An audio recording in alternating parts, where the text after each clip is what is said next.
It's a cool, creamy peppermint filling surrounded by smooth and silky chocolate. These homemade peppermint patties are the perfect holiday treat. And we're channeling our inner big sister in the kitchen. This Studio 5 series will equip you with the skills to shine, focusing on the fundamentals and creating confidence in the kitchen basics. And who better to lead the way than our ultimate big sister in the kitchen, Heather Smith. What an honor. I mean, I know that's quite the intro for you.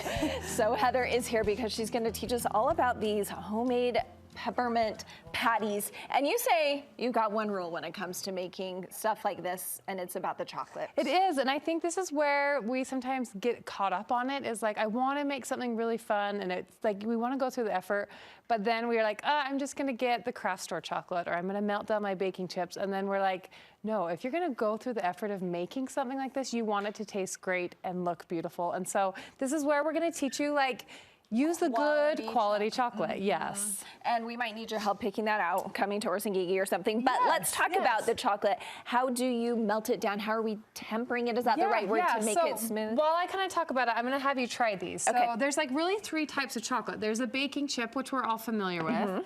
And then there's what's called a compound or a coating chocolate. And then this is a couverture. So just like while you're kind of, while I'm going to talk about the differences, like kind of let them like feel the differences in your mouth. The biggest thing for us is the two that people generally do when they're looking at dipping their chocolates is we will always say, keep your baking chips out of the kitchen when you're dipping. Because they're not actually designed to melt that way. So if you think about it in a cookie, it holds its shape a little bit. It keeps that kind of pointed top to it. And so when you're going to melt it down, it actually doesn't go the correct way. So then that's when you introduce like the compound or the coating chocolate. And that one was much easier to like bite into. It wasn't as crunchy. Yeah, and then when you get to the couverture, this has cocoa butter. And so cocoa butter is the fat that is naturally found in the cocoa bean pod.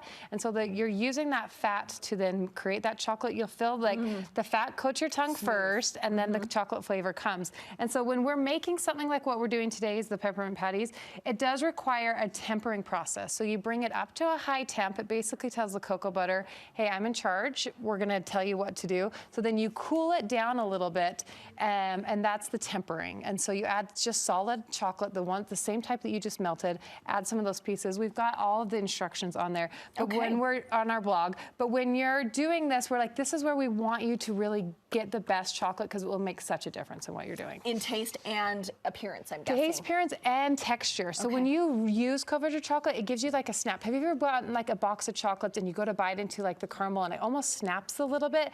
That's because they're using a couverture chocolate. Couverture, okay. Yes. Thank you for teaching us. So today we've got the Calabo couverture chocolate in a bowl. And so I've tempered this before just because that would take us 15, 20 minutes all on of itself. But we wanted to make something fun today because candy making is kind of one of those lost art things that we feel really intimidated by.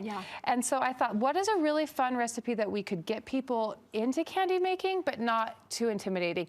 Because this recipe doesn't require a special thermometer. It doesn't require a non-stormy day. Like there really is a lot of like myths to candy making. And so this is really simple ingredients. So, and I mixed these ahead of time because it really, like, you don't need to watch us do this, but this is butter, powdered sugar, salt, a little bit of peppermint flavoring, and some milk. That's it. Yeah, and so you can mix all of this in your mixer. It kind of comes out a little grainy, kind of like sand, and then you just dump it out and knead it in your hand for a minute, and this is what I've got. So you can kind of like feel this, and it's the same texture as like a fondant, maybe a little more creamy, but not as much work.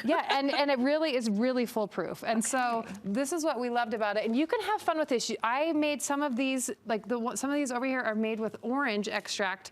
So like you do maple, different flavors, so just like fondant. Anything that you want to do with chocolate.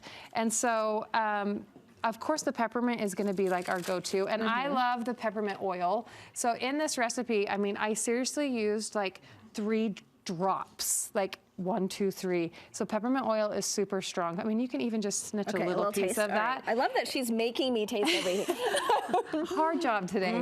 But you can see that it's like subtle. And that's the thing with this is that because it's like you're not waiting for it to cook or anything, you're going to know what your center is going to taste like beforehand. So you've got a little bit of peppermint oil.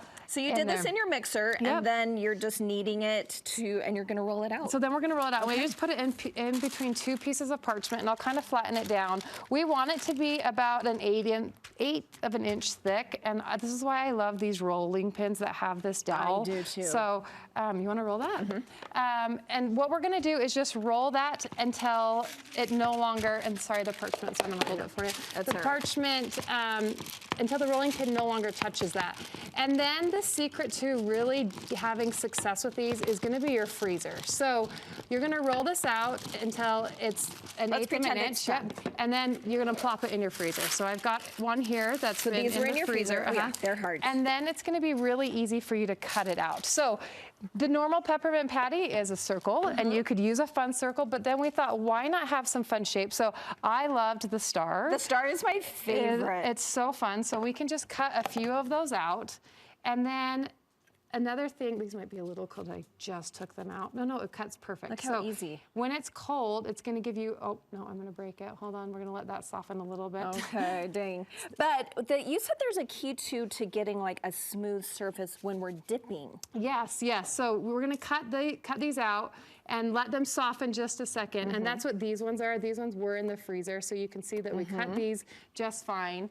I actually like to take them, and before I use my dipping tool, I like to give it a little bit of a base because I want to be able to have that dipping fork grab onto something that's not warm, with warm melted chocolate. So she's just doing the bottoms like this. And I'll just shake the excess off, and then I'll set those on my piece of parchment. You set them chocolate down. Yep. Okay. And then let that set up. Now these ones we just did, so you can then take those and then you can just special fork I've never even seen. And you can take them, and now that we have like a solid base to it, it's going to be easier and I just drop it in. Oh, okay. Yep. I was trying to be all No, because you're going to dig that out. Okay. So you'll turn that in there, and then you can coat that other side. Yep. And get it all coated in chocolate.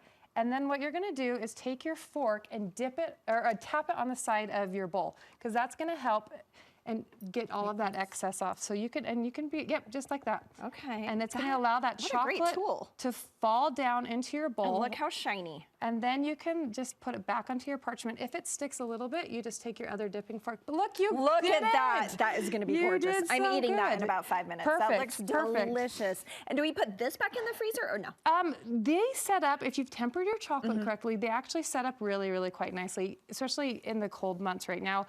If you feel like you're trying to rush it, you could absolutely put it in the fridge for a second. And then I did see sometimes you do a little drizzle, sometimes throw a little peppermint on there. You can find these so easy. But it sounds like we really should follow your recipe, because there is a little trick, it sounds like. So we go to your website, right? Yes, come to our website on our blog. We'll give you the walkthrough with everything. But honestly, if you're worried and wanting to get into candy making, this is going to be a great recipe. The kids can get involved, and then you'll be able to try your hand at chocolate tempering. Yeah, I'm scared of it. So this, I'm like, okay, I feel like I could maybe do this. You could totally do this. And my 11-year-old did it with me last time. Okay, if the 11-year-olds, you got it. I can do it too. Thanks, Heather. Thank you.